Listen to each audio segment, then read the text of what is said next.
So a new space game has just come out that lets you transport cargo by truck in space. So if you love Euro Truck Simulator, American Truck Simulator, Mud Runner, Snow Runner, Blade Runner, or perhaps you just want to find the next game to play while listening to your favorite podcast, look no further. Hey everyone, welcome back to Easily Distracted Games. My name is Marco, and today I'll be giving you my first impressions of Star Trucker to help you decide if it's worth it or not for you. It's based on the 1996 film called Space Truckers, where in this game it's all about feeling like an American trucker in space, complete with the music and enjoyment of beer. But most of all, the game lets you fly around space and deliver goods, all while keeping up with the usual truck maintenance. You know, fuel, oxygen, and of course, repairing your hull. This game is all about patience and learning to take things slow. It might not be for everyone, but it will be for some, and you'll be surprised as the complexity and difficulty involved in this game, as well as the weird fun you'll be getting out of it. When you first start, there's this very brief tutorial that I really think needs to be fleshed out a bit, because later things will happen and you're left considering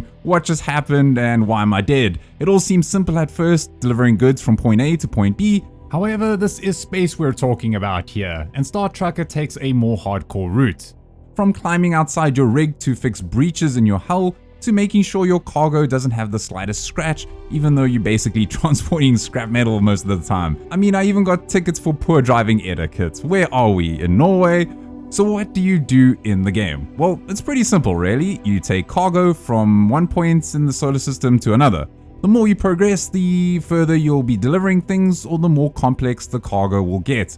The deliveries are either given to you by various characters in the story, or from job boards located in the different systems. The cargo comes in different forms, whether it be scraps or fuel, or maybe it's some illegal contraband, and then you'll need to deliver it within a certain time frame, or maybe making sure that it just gets there in one piece. It's a lot easier said than done though, which is what I'll get to soon. But overall, you get money from successful deliveries, and then you'll be using this money to buy upgrades or stuff to keep your truck going, and then repeat. You've got a skill tree in the game that unlocks various upgrades, like allowing you to deliver various types of cargo or even various truck upgrades. There is this vague plot going on in the background which lets you help progress further in the game, but don't expect too much here. It's basically just radio communications. 87% sure they'll work as intended. I like you. You're such an optimist. But it adds to the vibe. What doesn't add to the vibe and actually detracts from it is the game's balance, as the amount of money that you get is not that much and everything's pretty expensive and you can run out of money pretty early in the game. But the devs have noted it by reading everyone's reviews, and hopefully a fix should come in the next update, as well as some others which I'll get to later. But like I said, it's not that easy to get around. I mean, you are a truck and you're in space, so what did you expect? I mean, if you've ever played any kind of truck simulator, then you'll know that controlling a big rig is not that easy, especially when trying to reverse park a trailer, but except now you're doing it on all the axes. I'm talking about up, down, left and right. I mean, most of the footage you see here involves me floundering around like a fish, and this is for two main reasons. I mean, first of all, you're a truck, so you're already sluggish, and the fact that there's no real side thrusters to say stray from left to right or up and down makes it quite a mission when you're trying to just get to the local 7-Eleven supply store just to buy some more batteries. And second, at the moment, you can't rebind your keyboard controls. Do you enjoy getting your sticky keys pop up when using shift for brake? No? Well, too bad, and now you've just hit some flying debris. However, in saying that, the devs have listened, and in the next update they're putting custom key bindings as their first priority. But I did see that the devs have responded on Steam saying that the custom key bindings is their first priority. So again, hopefully that gets fixed in their next upcoming update, because yeah, it is a pain on keyboard. However, once you get the hang of it, it's actually a really fun game. I've never played any of the truck simulators or driven a truck in space, but I'd imagine this is what it would feel like. Looking at the views, you get the first person view from the driver's seat and then the third person view from outside that you'll be using most of the time, well, because you can't really see shit from the driver's seat. I mean, it's space, so debris will be flying around as well as other trucks whizzing by. So your field of vision only helps in certain cases, or unless you really want to feel like a proper space trucker here. So I guess if you want that authentic vibe, then that's where you'll be viewing it most of the time. But it does give you this reverse camera when you're trying to back up onto the various loads or different stores, which is cool. It really adds to that authenticity of it all.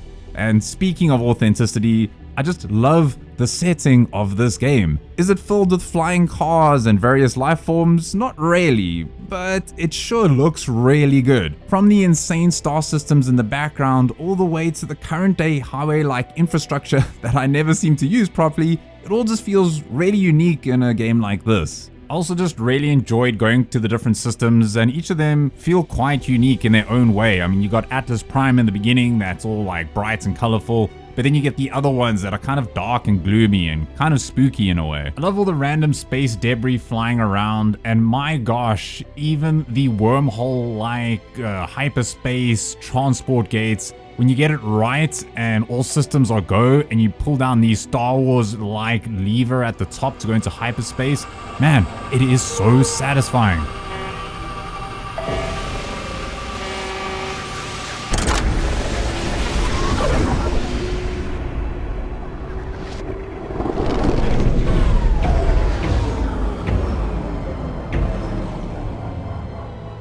Along with that, the graphics are sharp and the colors, while dark at times, really give you the feeling you're in space, especially when you're repairing your truck over a planet and you think, damn, this is pretty intense. You'll notice other trucks fly by too, and they'll occasionally hoot if you're acting like a fool, which I was most of the time, but it's cool just to picture yourself in a Cowboy Bebop-like scenario, just cruising around space, just delivering goods, living your best life.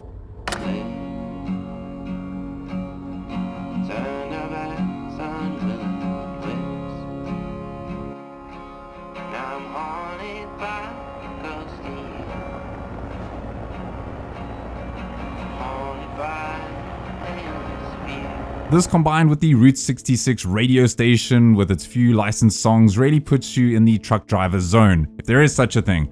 I do kind of wish there was a few more songs or different stations, although I assume most people will just switch to their own music or listen to podcasts. For me personally, I think what makes the game great though is that it gives you this true simulator experience. There's tons of buttons that have this old school tactile feel, along with tons of dials and readings that don't always make sense in the beginning until you're about to die from lack of oxygen, and then you realize, oh, it's showing me the air filters here and only one is working, and oh no, it's too late. Same goes with the hull repairs. You hit a random Starlink satellite, you've probably just busted the fronts of your rig, and now you need to get outside and weld a baking tray to the side. I love this. It reminded me a lot of Kerbal Space Program or Outer Wilds, where you need to get outside of your ship. This one time I was out of oxygen in my truck, so I had to wear my spacesuit while driving, and then I had to reach the nearest supply store to buy more batteries, and then repair the hull, and then my oxygen was nearly depleted because it hadn't charged properly, and it was so intense. I was like, I'm about to die, let me get inside, and I just made it. It was hectic. Everything about this game keeps you on your toes though. See, once you've repaired your hull, now you've got to check the other truck vitals. Most systems require a battery and the fuse, I guess, which slowly depletes and then needs replacing. You also get to move around your truck's interior. Generally, you'll be walking around to replace old batteries or going to get your suit to repair your hull. But I enjoy this little freedom that you get and that little room that you get in the back where you can store everything, even if it means that they go all over the place when your oxygen is on the fritz. Then there's your fuel, which requires you to refuel at various stations located in each of the systems. It gets pretty stressful, I'm not gonna lie. When things are starting to go out of control, it creates almost like a snowball effect.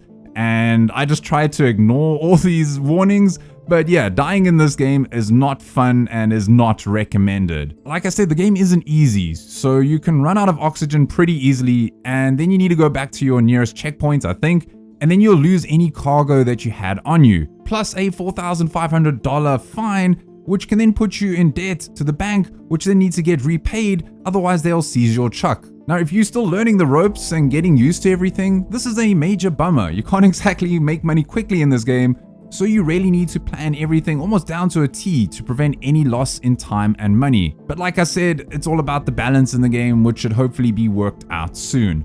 Overall, I really enjoyed Star Truckers. Even though I haven't played Euro Truck Simulator, I did play a lot of Spin Tires, or now it's called Mud Runner, but I do think they share a similar gameplay loop. and it's a brutal one at that. It takes a good few hours to get the hang of the controls, but honestly, if you enjoy any kind of cargo transport game, then you'll definitely, hopefully, get some enjoyment out of this. But I want to hear from you, the viewer. What do you think of Star Trucker? Will you be getting it, or do you have it already? Let me know in the comments section below, and don't forget to like this video if you found it valuable, or maybe even subscribe to find more great games. But that wraps up today's video. Thank you very much for watching. It's Marco here from Easily Distracted Games, and as always, don't stop gaming.